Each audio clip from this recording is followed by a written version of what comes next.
दोस्तों, भोले भंडारी। आज दिनांक 15 मार्च 2021 है।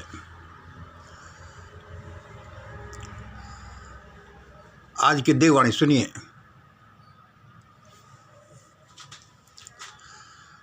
इस दुनिया में हर एक चीज़ कुछ कहती, कुछ करती है, कुछ ही नहीं, वह बहुत कुछ कहती है, करती है। उसे सुनने वाले कान हो और महसूस करने वाला हृदय हो। इस दुनिया में हर चीज़ कुछ कहती है, करती है, कुछ ही नहीं, वह बहुत कुछ कहती है, करती है। उसे सुनने वाले कान हो, महसूस करने वाले हृदय हो। तुम कहोगे, भाई तुम क्या महसूस कर रहे हो, तुमने क्या सुना? किसी भी चीज़ को पकड़ लो, चाहे इस माचिस की डिबिया को पकड़ लो, ये बहुत कुछ बताती है। क्या मैं ये दूसरी चीज़ें जो हम बता रहे हैं वो तो बताते ही हैं। हमारा आधार ये षड्यंत्र है। जैसे प्रकृति में केमिकल कंपाउंड्स बनते हैं, ऐसे ही प्राकृतिक घटनाओं के चीज़ों के ये षड्यंत्र बनते हैं। उनसे अपने अलग अलग ट्रायंगल बनते हैं, उनसे अलग अलग अपने रिजल्ट निकलते हैं। ये हमारा पहला ट्रायंगल देखिए, यह क्या बताता है। एक पॉइंट पर है भाई यहूदी, और भाई ये दूसरे पॉइंट पर है चार गांधी। भाई हमारे सामने प्रकट हुआ। एक पॉइंट पर है यहूदी, दूसरे पॉइंट पर चार गांधी, तीसरे पॉइंट पर प्रकट हुआ नेपाल का शाही परिवार। और भाई यह ट्रायंगल मेरे सामने आकर कुछ बोलने लगा। क्या बोलने लगा? यह इनको आपको समझना है, इनके डेप्थ में जाना है। ये कैसे बोलते हैं, इनका मीनिंग कैसे निकलता है, हम तो बताएंगे ही। अच्छा भाई, दूसरा देखिए, ये हमारे जनरल CDS रावत साहब, ये राष्ट्रपति कोविंद जी, प्रधानमंत्री मोदी, ये CJI साहब, ये भागवत साहब, ये सोनिया गांधी, ये मीडिया, इनको आप देखो, ये भी कुछ बोलते हैं, करते हैं, बोलते हैं। अच्छा भाई, ये भी कुछ करते हैं, बोलते हैं। ये खास चीज़ बताते हैं, बहुत सी चीज़ें बताते हैं। और देखिए भाई, ये खोखे में मंगल, और ये वेस्ट बंगाल में नीलकमल नाम का आदमी, और भाई जन कहाँ बैठे हुए हैं भाई, ये भी कुछ बताता है। अच्छा भाई, ये भी कुछ बोल रहा है। हाँ, और भाई देखो 4 नंबर, ये क्या ट्रायंगल, ये BB, ये MSB, ये VM, ये CS, ये TI, ये CH। भाई इसके तीनों तरफ रखे हैं, ये BB, ये MSB, VM, CS, TI, CH। पता नहीं है क्या क्या शब्द आकर के इसके चारों तरफ लिपट गए और ये कुछ बोलने लग गए। भाई हाँ, ये क्या बताते हैं, BB भी कुछ बताते हैं भाई। और अध्ययन करते जाइए।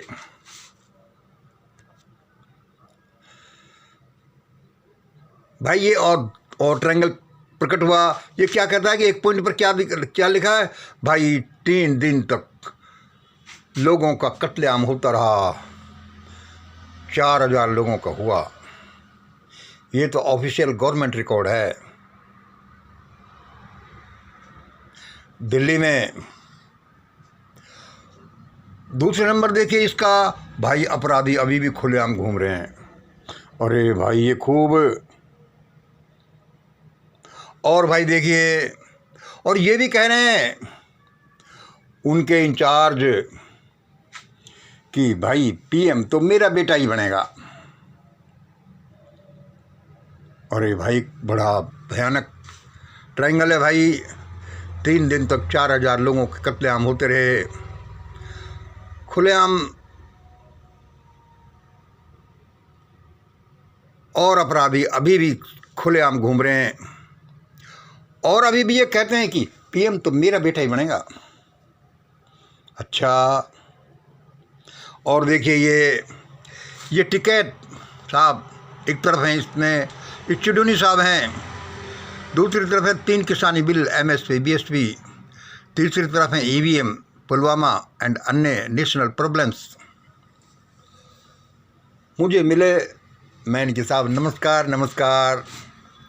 मैंने कहा साहब लोगों, ये 3 किसानी बिल और एमएसपी से आगे बढ़ो। तुम हमेशा ये बोला करो ईवीएम भी और पुलवामा भी, देखो इसके बिना पार नहीं पड़ेगी, और दूसरी प्रॉब्लम्स को भी साथ साथ ले लो।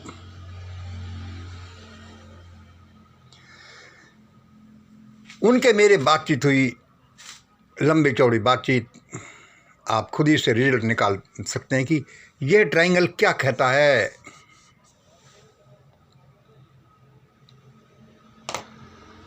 बहुत सी चीज़ें बोलती हैं। और ये देखिए, मैं गया घूमता घूमता नागपुर के हेडक्वार्टर्स में पहुंच गया। मैंने अपना परिचय नकली दे दिया कि भाई मैं तुम्हारा ही आदमी हूँ, और ये कुछ क्या करो और कुछ ना, ये छोटे छोटे से लोग आगे बढ़ जाएंगे। जब उनको ये समझ में आ गया कि ये उन्हीं का आदमी है, ये मैंने अभी नहीं बताया कि मैं किन का आदमी हूँ, मैं सबका आदमी हूँ, तो एक नेता टाइप मुझसे कहने लगा कि अरे मंगल चिंता मत करो, हमने सारे इंतजाम कर दिए हैं। अरे भाई देखो, ये शिक्षा, फाइनेंस,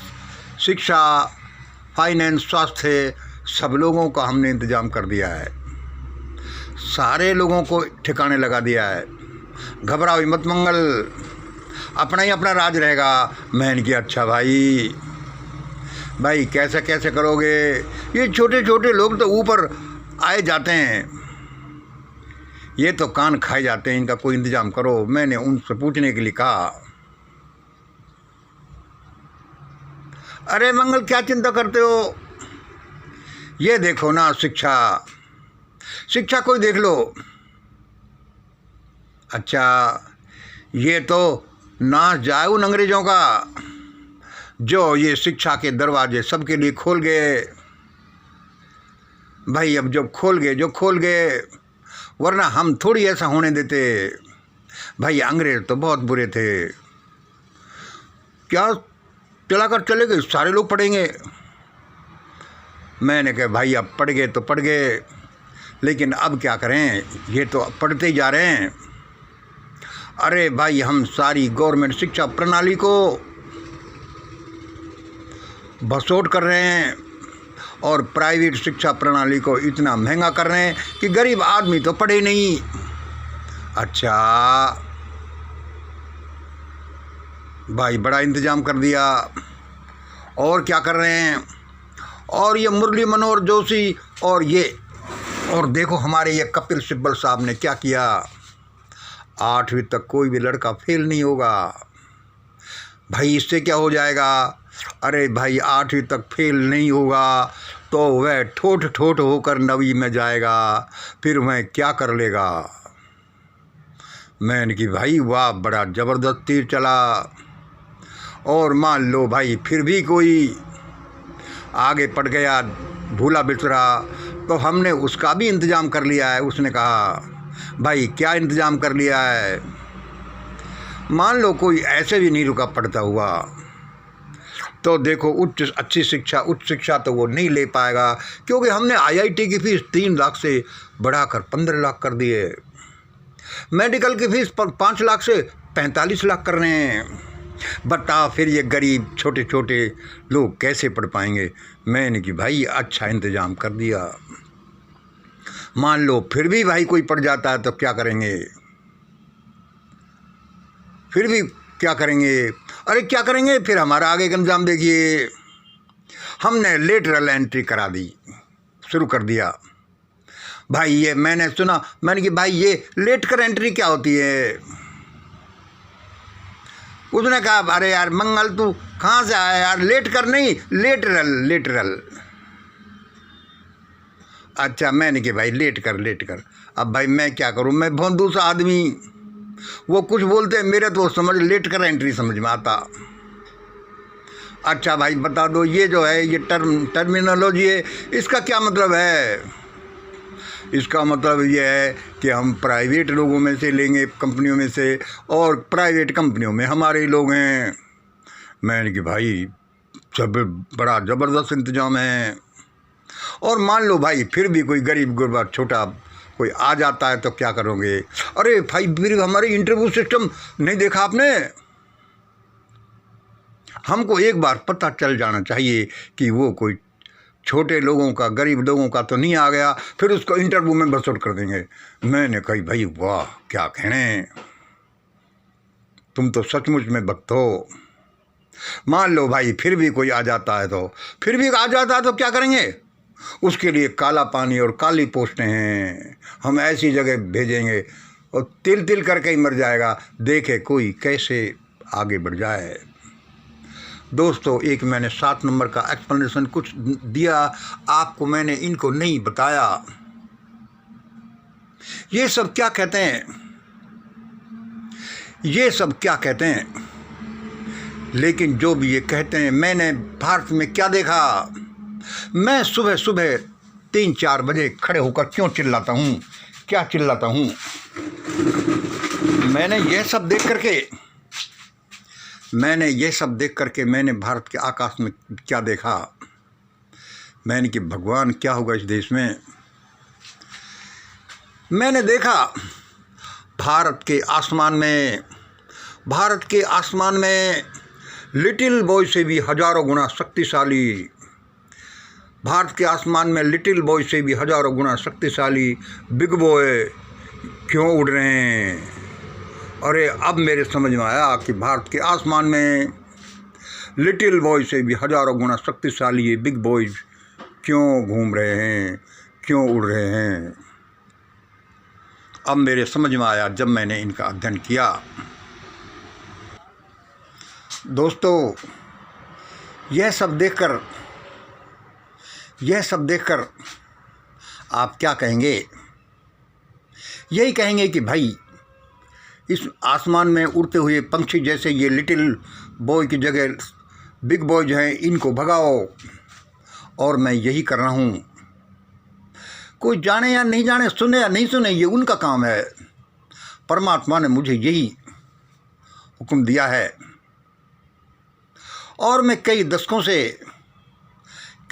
से मुझे पता है कि एक राशि के लोग हैं 14 करोड़। मैं यही चिल्ला रहा हूँ कि भाई देखो मर जाओगे, ज़रा सुन लो तुम्हें क्या करना है। लेकिन कोई नहीं सुन रहा, कोई नहीं समझ रहा, वे भी नहीं सुन रहे। 14 करोड़ के जीरो लगे थे 140 करोड़ बनते हैं। कहीं सब पर संकट नहीं आ जाए, बड़ी विषम परिस्थितियां हैं। मेरे प्रयत्न क्या है? चाहे जंगल में आग लगने पर एक चिड़िया क्या करेगी? चोंच में पानी भर करके उस आग में को बुझाने के लिए डालती है, चाहे उसका असर थोड़ा सा ही हो।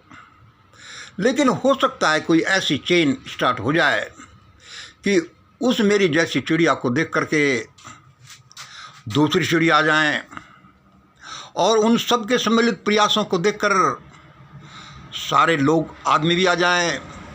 फिर उनको देख करके देव शक्तियाँ भी द्रवित होकर आ जाएं कि भाई अब तो ऐसा ऐसा करना चाहिए। यही सोचकर और भारत के आकाश में मंडराते इन भयानक पंछियों को, भयानक बादलों को देखकर मैं चिल्लाता ही रहता हूँ। चीज़ें वैसे ही घटित नहीं होती, वे दशकों से उनके हिसाब बनते हैं, कर्म फल निर्मित होता रहता है। लेकिन वो परमात्मा क्या करे, सिग्नलिंग देते हुए भी समझाते हुए भी कोई समझे ही नहीं।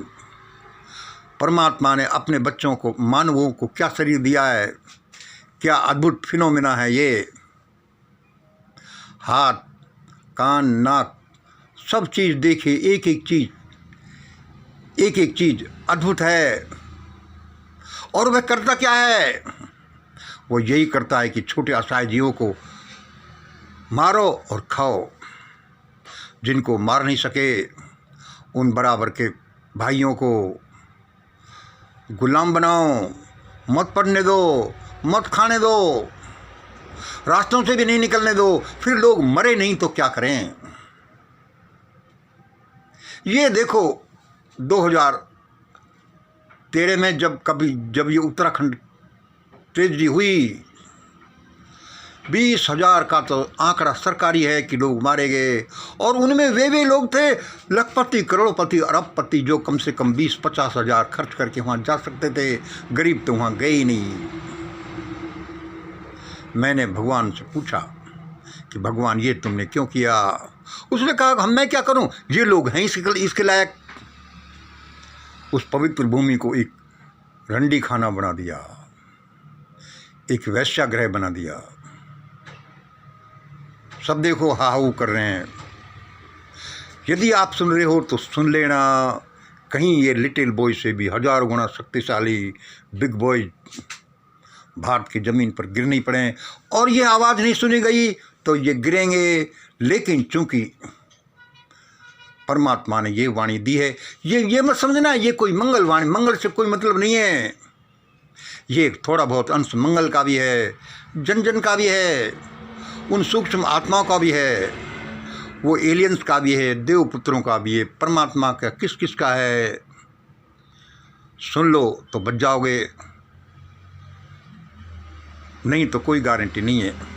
आज इतना ही। जय हिंद, जय भारत।